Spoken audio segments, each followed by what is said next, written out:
Ouais, Ismaël pour Pugilat. Donc, suite à la défaite de Cyril Gane dans une émission de King and the G, tu fais de nombreux parallèles entre toi, Trevor Whitman, qui a pu échouer avec Rosa Mayounas ou encore Kamaru Usman, mais aussi avec Eugene Berman, qui a pu échouer avec Israël Adesanya. Est-ce que tu trouves vraiment judicieux de te comparer à ces coachs dans la mesure où tu n'as jamais atteint l'or mondial? C'est pas méchant, mais tu n'as jamais atteint l'or mondial, là où eux peuvent justifier et atténuer leur échec auprès du grand public par le fait d'avoir déjà touché à cette fameuse ceinture incontestée de l'UFC et même à plusieurs reprises. Là où toi et Cyril Gane, bien qu'ayant atteint la ceinture intérimaire, avaient subi 2 échecs, dont le plus récent face à John Jones, qui résonne comme une réelle humiliation en moins de 2 minutes, dans un domaine que tout le monde attendait et qui vous avait déjà fait défaut lors de votre précédent title shot face à Francis Ngannou, c'est-à-dire la lutte. Est-ce qu'il y a quelqu'un ici dans la salle qui partage l'idée que perdre un combat contre le GOAT, John Jones, est une humiliation? Est-ce que vous pouvez m'aider? Est-ce qu'il y a... Aidez-moi, peut-être je comprends pas. Est-ce que vous pouvez lever là? Ici, il y a quelqu'un qui pense que si je suis battu, toi, toi aussi? Moi, je pense pas que c'est forcément une humiliation. Oui. Je veux dire, la performance en soi, Ouais. dans l'absolu, sachant qu'il y a plusieurs inconnus autour de John Jones, notamment la montée en catégorie, l'absence, etc. Et surtout connaissant Cyril. Connaissant Cyril et connaissant, enfin, je veux dire, le coaching que tu peux lui apporter et la préparation que tu peux lui apporter pour un tel combat, je trouve que ça peut résonner comme une humiliation. On attendait beaucoup de Cyril, en fait. On espère beaucoup de lui et on connaît son niveau. C'est pour ça que je peux sentir ça comme une humiliation, la performance de John Jones. Ok, donc on est d'accord que là dans la salle, il y a une vingtaine de personnes, et il y a 2 personnes qui ont trouvé que c'est une humiliation. On est d'accord que personne d'autre ne peut trouver que c'est une humiliation, non? J'avais une question. Dans toute la carrière de John Jones, c'est sa victoire la plus facile. On va y arriver. Ne vous inquiétez pas. Ta question a plusieurs volets, t'inquiète pas, je vais reprendre tous tes volets. On a tout le temps. Impeccable. En gros, donc, ce n'est pas une humiliation pour l'être humain normal qui est en train de dire qu'on a affronté John Jones, sait que ce n'est pas une humiliation. Pour moi, c'est une humiliation. Dans la carrière de John Jones, c'est son combat le plus facile. Et alors qu'il y avait énormément d'inconnus, c'était une catégorie qui était toute nouvelle pour lui. Voici ce qu'on va faire. C'est que moi, je donne mon avis, tu donnes le tien. Je le respecte, je lutterai que ton avis soit bon. Donc, tu trouves que c'est une humiliation. Moi, je ne trouve pas. La majorité de personnes que je connais dans le monde qui m'en parlent trouvent que ce n'est pas une humiliation. Désolé de te couper, mais forcément, tous ceux qui vont rentrer en discussion avec toi, ils vont pas te dire la vérité. Ils vont pas venir te contredire. Et on sait tous pourquoi, parce que tu as plusieurs casquettes, tu peux ouvrir beaucoup de portes, et je pense que personne va réellement rentrer frontalement avec toi pour te dire que c'était une humiliation. Mais quand tu dis que c'est la majorité des gens... Je dis pas trop de choses à la fois. Non, mais tu dis que c'est la majorité des gens comme si... Mais quand il faut qu'on réponde, tu veux qu'on se chamaille, tu veux qu'on s'insulte? Non, même pas. Est-ce qu'on peut se concentrer sur une question? Enfin, une question, on y avance, ne t'inquiète pas. J'ai même pas encore répondu à ta question, tu t'enflammes déjà. Voici ce que je t'ai dit, c'est que ta posture de dire que toutes ces personnes-là ont peur de moi parce que je suis influent et insultant pour toutes ces personnes. Ces personnes-là n'ont pas peur de moi, elles peuvent dire ce qu'elles pensent. Elles pensent pas que c'est... J'ai posé une question devant tout le monde. Tu penses que toutes ces personnes ont peur de moi et qu'elles étaient le plus courageux? Non, je ne pense pas. Je pense qu'elles sont toutes indépendantes et qu'elles ont leur avis.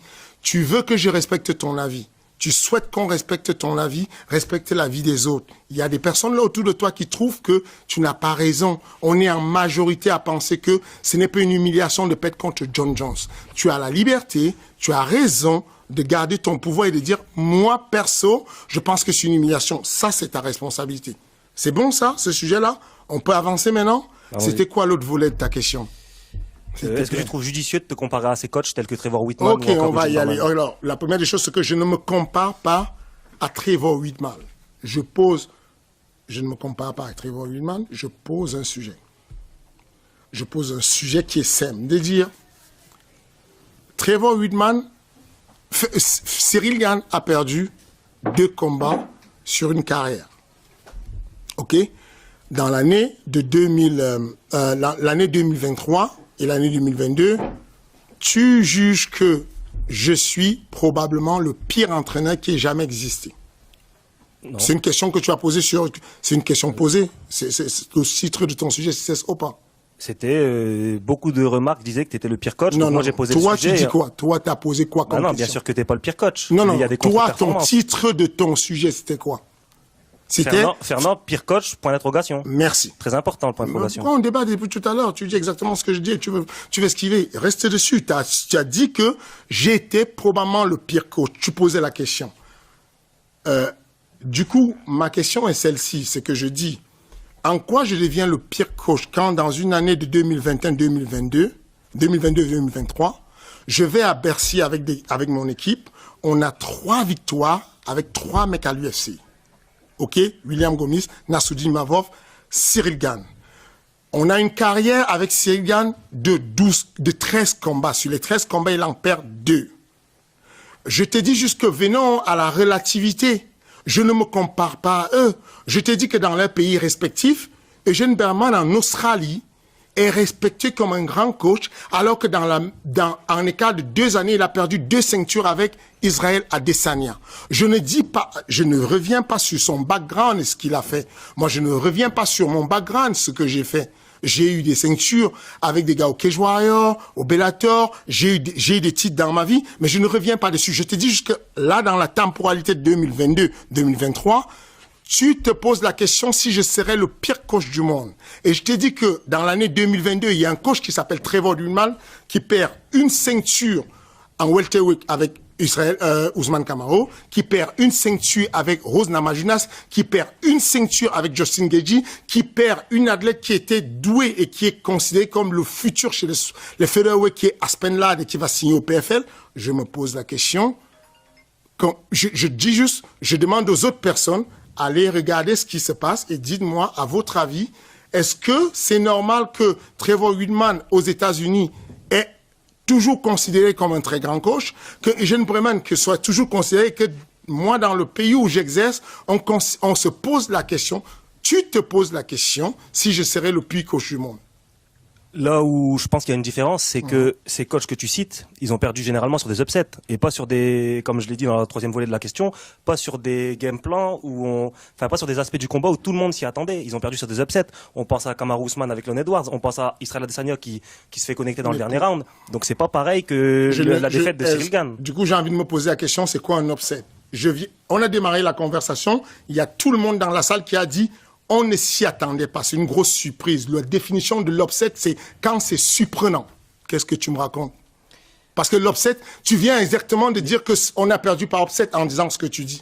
Pour moi, un upset, c'est par exemple Kamaru Usman qui domine tout le combat et qui se prend un high kick. Ah non, moi, c'est pas ça un upset. Il y a d'autres personnes Là où Cyril Gane se fait dominer en 2 minutes et il y a rien pu montrer. Donc ça, c'était même pas un upset, c'est une domination totale. C'est ça, justement, l'upset. L'upset, c'est je ne m'y attends pas, tu arrives, tu domines. Ta définition de l'upset dans ta vision à toi, elle est celle-là, mais je pense que s'il y a d'autres personnes ici qui gèrent l'anglais et qui ont meilleur anglais que moi, qui nous disent leur avis, moi, je pense que c'est ça. Je pense qu'on est vraiment dans un upset. La plupart des personnes disent ils sont surpris. Surprise, upset. Bah, je pense qu'on va pas se chamailler là-dessus, mais en tout cas, ça me rassure de voir que tu as juste lu le titre de mon podcast et t'as pas regardé le contenu, puisque tu verrais que c'est pas moi qui t'accuse d'être le pire coach, mais je débat justement de là-dessus. Et il y a même des points où je te défends. Donc, je t'inviterai à le regarder après la conférence. Moi, mon but en réalité n'est pas que tu me défendes ou pas. Je me moque littéralement de la défense que tu peux m'apporter. Enfin, tu vas me défendre de quoi? Enfin, défends-toi déjà toi-même. Moi, c'est pas ça mon souci. J'ai pas envie qu'on me défende. Je n'ai pas, c'est ridicule que je ne doive rien, que mais que je sois à me justifier, à m'expliquer. Donc, je n'ai pas besoin de défendre. Je dis simplement apporter les médias français, aider le sport à se développer en apportant du soutien, de la lumière à tous ces acteurs du MMA français au lieu d'essayer de trouver la petite bête, essayer de les enfoncer. Ce titre-là, de se poser la question sur une défaite, deux défaites consécutives qui vous touchent, c'est Nassourdine et c'est Cyril. Regardez ce qui se passe tous les soirs sur Ares. C'est une débâcle en fait. MMA Factory gagne partout, on gagne des combats, on n'est pas que sur 2 combats. Je dis juste que allez regarder aussi ailleurs ce qui se passe, vous allez voir, vous allez comparer, vous allez vous rendre compte de quoi on parle.